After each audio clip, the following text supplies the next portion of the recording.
खरसावां प्रखंड के उदालखाम गांव में 4,93,000 रुपए की लागत से माइक्रोलिफ्ट इरिगेशन प्रोजेक्ट स्थापित करने की योजना तैयार की गई है।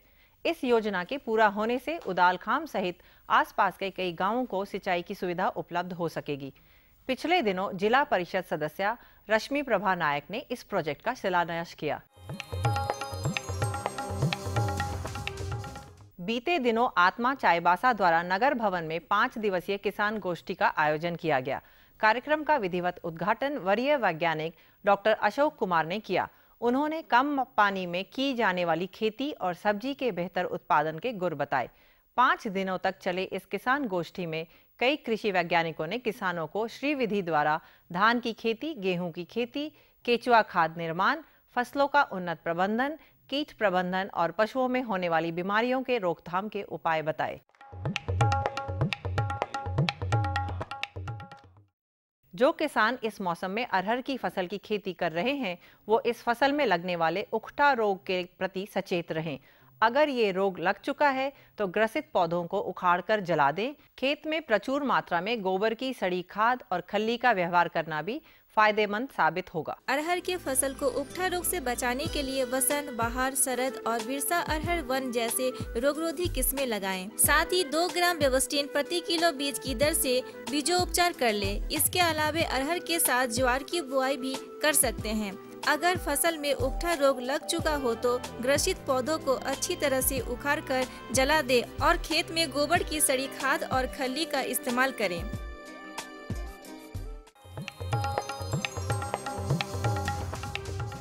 खरीफ मौसम में उगाई जाने वाली कई चारा फसलों में एक है दीनानाथ घास। किसान दीनानाथ घास से बेहतर उपज के लिए बुंदेल 1 और T15 नामक उन्नत प्रभेद वाले दीनानाथ घास लगाएं। दीनानाथ घास के उन्नत प्रभेद बुंदेल 1 और T15 में 6% प्रोटीन की मात्रा पाई जाती है। इनकी बुआई के लिए प्रति हेक्टेयर 15 किलो बीज की जरूरत होती है। पौधों के बीच 20 सेंटीमीटर की दूरी होनी चाहिए। पहली कटनी 50 दिनों पर और दूसरी कटनी फूल लगते समय करनी चाहिए। बुंदेल 1 और T15 की उपज क्षमता लगभग 600 क्विंटल प्रति हेक्टेयर है। हैंड एक्ट ऑगर उस कृषि उपकरण का नाम है जो वृक्षारोपण के लिए गड्ढा खोदने का काम करता है। ये हस्तचलित यंत्र काफी कम समय में ही अधिक गड्ढे खोदने की क्षमता रखता है। हैंड एक्ट ऑगर एक ऐसा कृषि उपकरण है जिसके द्वारा कम समय, कम श्रम और कम लागत में ज्यादा गड्ढों की खुदाई करके अधिक संख्या में वृक्षारोपण किया जा सकता है। ये हस्तचालित यंत्र है और इसकी संचालन विधि बिल्कुल आसान है। किसान भाइयों, आज हम आपकी मुलाकात एक ऐसे सफल किसान से करवाने जा रहे हैं जो अपने पास उपलब्ध संसाधनों का ध्यान रखते हुए ही खेत और फसल का चयन करते हैं। कामयाब वही होता है जो अवसर को पहचानता है और अपने पक्ष में मोड़ना भी जानता है। इसी हुनर के धनी एक सफल किसान से आज हम मिलने वाले हैं जो अपनी चंद सुविधाओं से बेशुमार उपज पाने में माहिर है। हमरा हमेशा फसल चक्र को अपनाते हैं और फसल चक्र के माध्यम से ही हम खेती करते हैं। जैसे अभी देख रहे हैं कोबी लगा हुआ है। कोबी में मैं विभिन्न तरह का फसल लगाऊंगा। कोबी में अभी अदरक लगेगा और अदरक में ही करेला लगेगा और एक ड्रिप लाइन में जो है करेला रहेगा तो एक ड्रिप लाइन में शिमला मिर्च रहेगा। इस तरह से अदरक और शिमला मिर्च और करेला अल्टरनेट करके वो लगेगा। मेरा इन साल का प्लानिंग है। और अब एक नज़र राज्य के 3 प्रमुख शहरों के मौसम के मिजाज पर।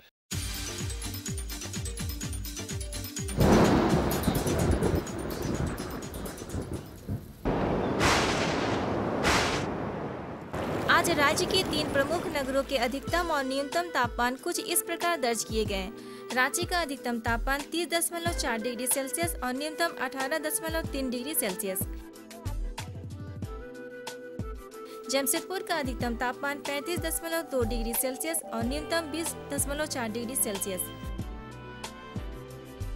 वहीं मेदिनीनगर का अधिकतम तापमान 36.4 डिग्री सेल्सियस और न्यूनतम 19.3 डिग्री सेल्सियस दर्ज किया गया। और अब मंडी भाव में आइए नजर डालते हैं अनाजों के भाव पर।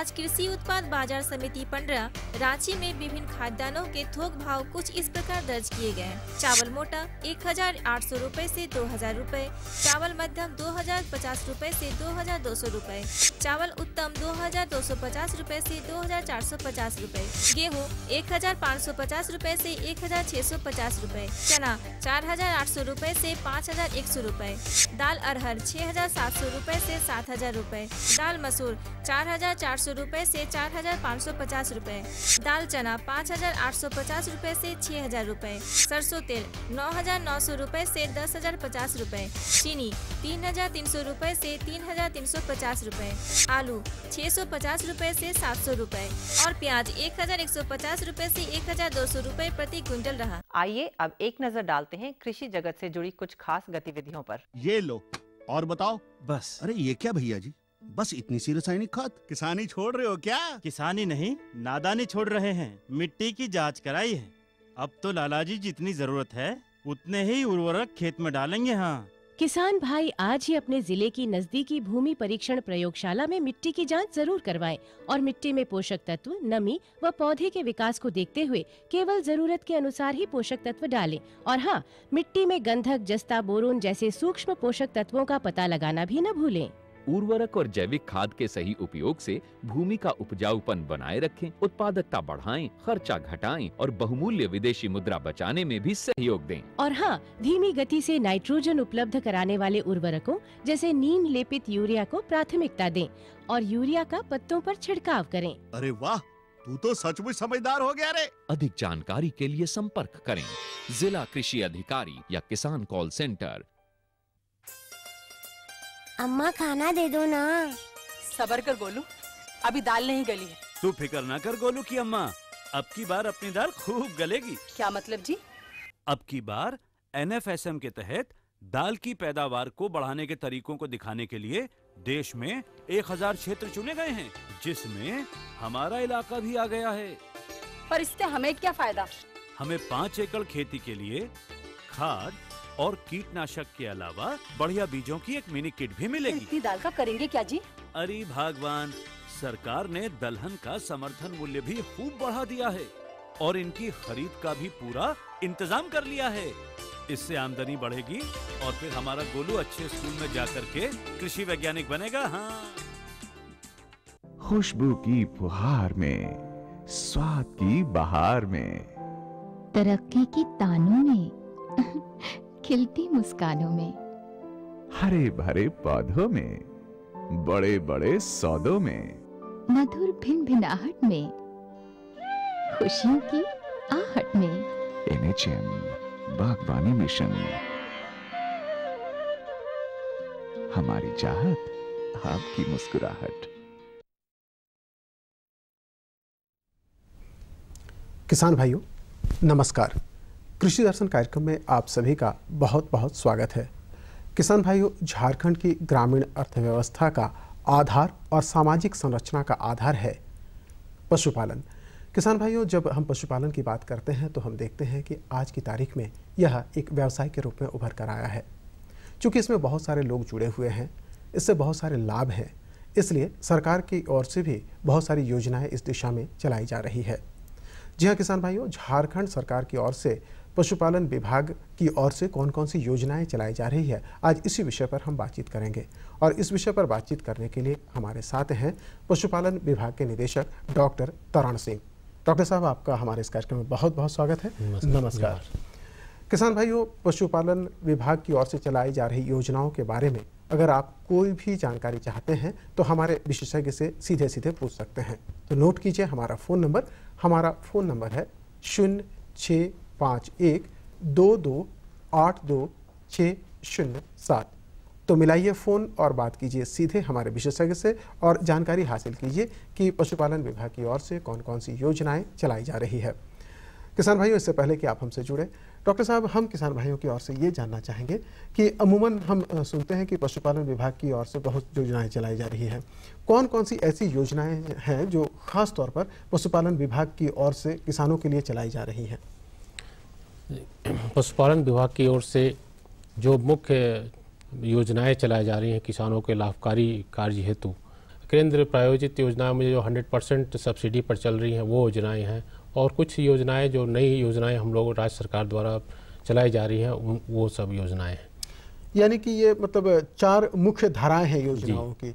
तो जैसे हम केंद्र सरकार की ओर से योजनाओं की बात करते हैं तो इनमें किन किन चीज़ों को शामिल किया है? जैसे हम पशुपालन की बात करते हैं तो इनमें सूकर पालन हो या मुर्गी पालन हो, किन किन को शामिल किया गया है? देखिए, जो राष्ट्रीय कृषि विकास योजना ये हमारे योजनाओं का मुख्य आधार आजकल बना है। राज्य में जो भी योजनाएं चल रही हैं तो इन राष्ट्रीय कृषि विकास योजना के तहत मुख्य रूप से जो योजनाएं चलाई जा रही हैं उनमें स्वास्थ्य शिविर है हम लोगों का। स्वास्थ्य शिविर के तहत पूरे वर्ष में 4400 शिविर लगाने की योजना है पूरे राज्य में। तो इनसे लाभ ये होता है कि इनका उद्देश्य ये है कि पशु पालकों को उनके घर पर जाकर, उनके द्वार पर जाकर पशु चिकित्सा सेवा, उनको पशु चिकित्सा या बीमारी की रोग के बारे में जानकारी देना और साथ ही साथ पशुओं से बचाव के लिए टीकाकरण करना, ये सब उनके द्वार पर जाकर के इन पशु शिविरों के जरिए देने की योजना है। और जब भी कोई किसान भाई अगर मुर्गी पालन करता है या फिर किसी तरह का पशुपालन करता है तो केंद्र सरकार की द्वारा जो योजनाएं चलाई जाती है तो उनसे वो किस तरह से लाभान्वित हो सकते हैं? इनमें 3 तरह की योजनाएं चलाई जा रही हैं कि राष्ट्रीय कृषि विकास योजना के तहत, जिनमें पहला है कुक्कुट विकास योजना, और उसके बाद फिर बकरी विकास योजना चलाई जा रही हैं, सूकर विकास योजनाएं चलाई जा रही हैं। जिनमें से कुक्कुट विकास योजना के तहत क्लस्टर बना करके जो सेल्फ हेल्प ग्रुप महिलाएं हैं उनको एक क्लस्टर के रूप में ले करके 400 मुर्गियों का एक बॉयलर का यूनिट तैयार किया गया है, जिसमें इन लोग सेल्फ हेल्प ग्रुप के महिलाओं को इकट्ठा करके कोऑपरेटिव के रूप में उनको 400 मुर्गियों का एक लॉट दिया जाता है और उनको पूरी जानकारी दी जाती है, उनको खाने का, चूजे दाने का सारी व्यवस्था की जाती है, रखने का पिंजरा दिया जाता है। ये सब सारी व्यवस्था इन कुक्कुट विकास योजना के तहत की जा रही है। डॉक्टर साहब, जब हम कुक्कुट विकास योजना की बात कर रहे हैं तो कोई भी महिला जो ग्रामीण क्षेत्र में रहती है वो किस तरह से इससे जुड़े? जैसे आपने बताया कि सामूहिक रूप से अगर कोई समूह इससे जुड़ना चाहे तो कहाँ इसके लिए जाए और किस तरह से इस योजना का लाभ उठाए? जी, पशुपालन विभाग द्वारा जो जिला स्तर पर पदाधिकारी उपलब्ध हैं, जिला पशुपालन पदाधिकारी, उनके पास इन महिलाओं को एक सेल्फ हेल्प ग्रुप बना करके जाना चाहिए और अपना नाम दर्ज कराना चाहिए वहाँ पर जा करके, और इससे उनको लाभ मिलेगा। दूसरी बात आपने कहा कि सूकर पालन की बात है, तो सूकर पालन से संबंधित अगर किसी तरह की जो योजनाएं हैं उनका अगर लाभ उठाना चाहे, सबसे पहले तो हम ये जानना चाहें कि सूकर पालन के लिए झारखंड सरकार की ओर से कौन कौन सी योजनाएं चलाई जा रही हैं, क्योंकि सूकर पालन जैसा कि आप भी जानते हैं कि आज की तारीख में बहुत सारे ऐसे किसान भाई हैं जो सूकर पालन करते हैं और ये काफ़ी फायदे का भी एक व्यवसाय रहा है आज की तारीख में। तो जो सूकर पालन करना चाहते हैं, झारखंड सरकार की योजनाओं का लाभ किस तरह से उठा सकते हैं? जैसा आपको मालूम है कि झारखंड सूकर पालन में बहुत ही अग्रणी राज्य है देश का, और यहाँ पर जितने सूकर का जो संख्या है वो अन्य राज्यों की तुलना में बहुत ज़्यादा है। इनका सामाजिक एक इम्पैक्ट भी है हमारे झारखंड राज्य में। इनको लोग पूछते हैं, अपने शादी विवाह में भी इसका इस्तेमाल करते हैं। तो इस ख्याल से सूकर पालन झारखंड राज्य का एक नंबर 1 पर माना जाने वाला सूकर व्यवसाय है और इसकी बहुत सारी संभावनाएं। इन्हीं सब संभावनाओं को देखते हुए राज्य सरकार ने केंद्र प्रायोजित योजना राष्ट्रीय कृषि विकास योजना के तहत सूकर विकास योजना बनाई है, जिसके तहत 4 फीमेल और 2 मेल का एक यूनिट तैयार किया गया है और इस यूनिट को 4+2 का यानी कुल 6 सूकरों का यूनिट बना करके ग्रामीणों को दी जाती है और उनको सारी सुविधाएं उपलब्ध कराई जाती हैं। खाने का सामान दिया जाता है, साथ साथ जो भी जानकारी है, तकनीकी जानकारी, चिकित्सा, टीकाकरण, सारी सुविधाएं उनको दी जाती है इस योजना के तहत। तो वो कहाँ से ये प्राप्त करें? ये योजनाएं आपने बताया काफ़ी अच्छी योजनाएं हैं, किसान भाइयों को काफ़ी इससे लाभ भी है, लेकिन अगर कोई किसान भाई प्राप्त करना चाहे तो फिर सूकर पालन के लिए वो किन से मिले, कहाँ मिले? जी, ये बहुत अच्छा क्वेश्चन आपने किया। ये सूकर जो है, इसको एक जो झारखंड राज्य, बहुत ही महत्वपूर्ण बात जानकारी ये है, खुशी की बात है बल्कि, कि ये एक TND नस्ल तैयार किया गया है जो एक झारखंड द्वारा ही तैयार किया गया है और ये झारखंड राज्य के जो रांची वेटनरी कॉलेज के वैज्ञानिकों ने इस TND ब्रीड को तैयार किया और आज के दिन ये TND ब्रीड पूरे भारत में इतना ज़्यादा लोकप्रिय और सक्सेसफुल ब्रीड हो गया है कि सभी जगह पूरे देश में इस ब्रीड की डिमांड हो रही है। तो इस ब्रीड का हमारे पशुपालन विभाग में कांके में एक पिग फार्म है, सरकारी पिग फार्म है। यहाँ पर इसका उत्पादन किया जाता है और यहाँ पर इनका उत्पादन कर सारे राज्य में जो भी जितने भी यूनिट यहाँ पर बांटी जाती हैं, यहाँ से उनको कहा जाता है कि आप कांके पिगरी फार्म से वहाँ से उपलब्ध कराएं। तो ये तो बात होगी केंद्र सरकार की योजनाओं के बारे। जब हम राज्य सरकार की योजनाओं को जब हम इनके साथ मिलाते हैं तो राज्य सरकार की ओर से कुछ विशेष जो योजनाएं हैं किसान भाइयों को जो केंद्र सरकार द्वारा प्रायोजित हैं और राज्य सरकार, तो दोनों में अलग अलग किस तरह से हम करते हैं? जो किसान भाई झारखंड में रह रहे हैं वो केंद्र सरकार के द्वारा जो योजनाएं चलाई जा रही है और राज्य सरकार के द्वारा जो योजनाएं चलाई जा रही है उसको सामूहिक रूप से उनसे कैसे लाभ प्राप्त करें? इससे बताने से पहले हम एक और योजना है राष्ट्रीय विकास योजना के तहत जो बहुत ही महत्वपूर्ण है, वो बकरी पालन योजना भी चलाई जाती है राष्ट्रीय कृषि विकास योजना के तहत। और इसके तहत 2 तरह का स्कीम चलाया जा रहा है जिसके बारे में मैं ग्रामीणों को बताना चाहूँगा, क्योंकि बकरी जो है बहुत ही गरीबों का ये गाय माना जाता है। तो इस ख्याल से एक बहुत ही लाभकारी योजना विधवा सम्मान योजना राज्य सरकार द्वारा चलाई जा रही है। इस विधवा सम्मान योजना के तहत 1000 विधवाओं का चयन करके उन्हें 4 मादा और 1 नर बकरी का समूह यूनिट बना करके दिया जाता है और ये 100% सब्सिडी पर है। उन्हें विधवाओं को एक भी पैसा इसमें नहीं लगाना है, 100% सरकार इसमें पैसा अनुदान देती है और 4+1 टोटल कुल 5 बकरियों का यूनिट उन्हें दिया जाता है। साथ में दाना पानी का खर्चा और बर्तन और भी जो भी तकनीकी सुविधाएँ हैं वो सारी प्रदान की जाती हैं। इसके साथ ही साथ एक और योजना है बकरी की जिस बकरी प्रजनन योजना के नाम से जिसको जाना जाता है। इसमें 5 और 1 6 कुल 6 बकरियों का यूनिट लगभग 2000 किसानों का चयन करके जिला स्तर पर ही चयन करके, जैसे सुकर विकास में चयन किया जाता है उसी तरह इसमें भी 2000 किसानों को चयन करके और इनको ये 5 और 6 बकरियों का यूनिट उन्हें दिया जाता है, साथ में सारी सुविधाएं उन्हें दी जाती हैं। ये दूसरा जो बकरी प्रजनन योजना है ये 50% सब्सिडी पर दी जाती है। बिल्कुल डॉक्टर साहब, हम बकरी पालन पर और भी जानकारी हासिल करेंगे।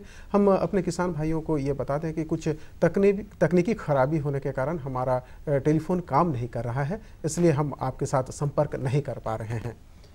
तो किसान भाइयों, हम अपनी बातचीत को जारी रखते हुए डॉक्टर साहब, बकरी पालन से संबंधित जो आपने बताया कि विधवाओं के लिए ही जो योजनाएं हैं, जो ग्रामीण क्षेत्र के लोग हैं वो कई तरह के, जैसा कि हम भी जानते हैं कि ब्लैक बंगाल एक बहुत अच्छी नस्ल है, तो क्या इस तरह की जो योजनाएं हैं इसके लिए किस तरह से किसान भाई लाभ उठा सकते हैं?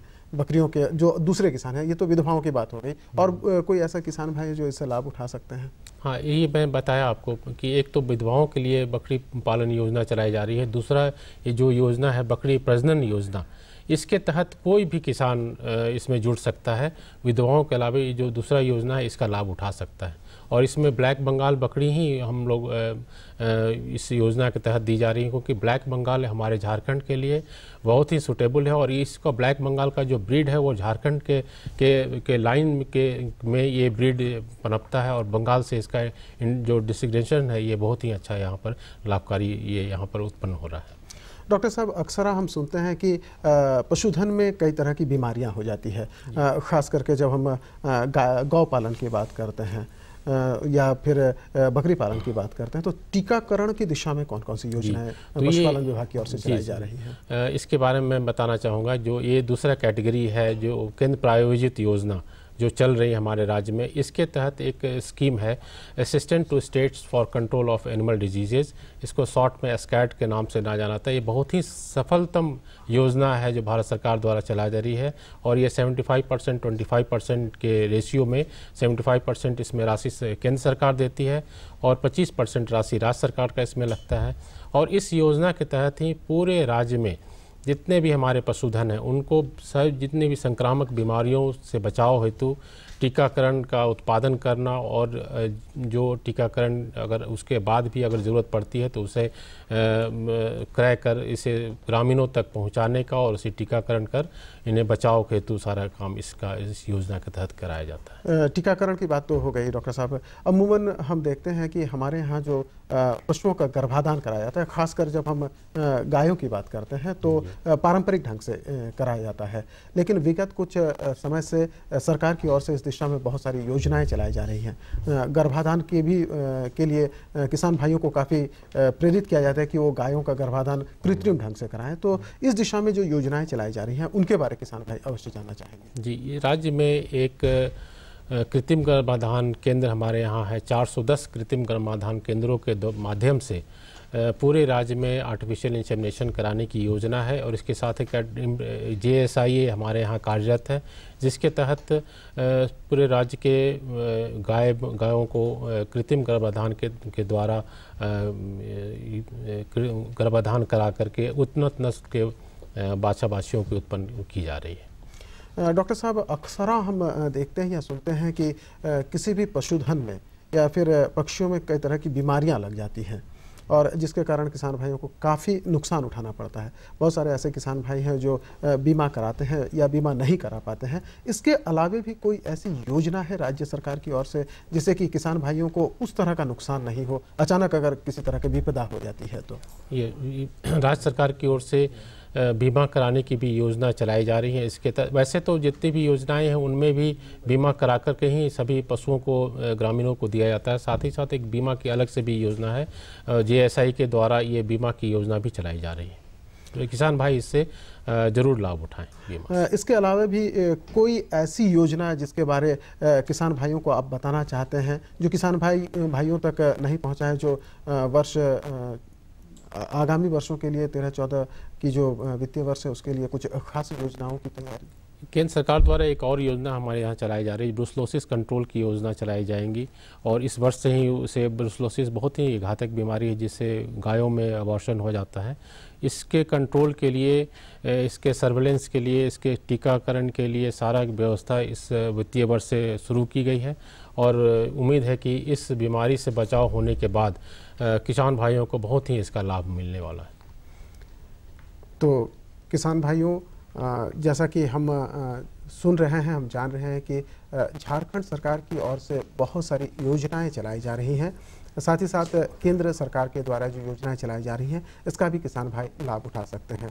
किसान भाइयों, आप इन योजनाओं का लाभ उठाएं, आपको अधिक से अधिक मुनाफा प्राप्त हो, साथ ही साथ किसी भी तरह का कोई घाटा ना हो। तो किसान भाइयों, इन तमाम शुभकामनाओं के साथ हम चाहेंगे आपसे विदा। डॉक्टर साहब, आपने इतनी अच्छी जानकारी दी, इसके लिए आपका बहुत बहुत धन्यवाद। और किसान भाइयों, आपसे भी हम चाहते हैं इजाज़त। नमस्कार।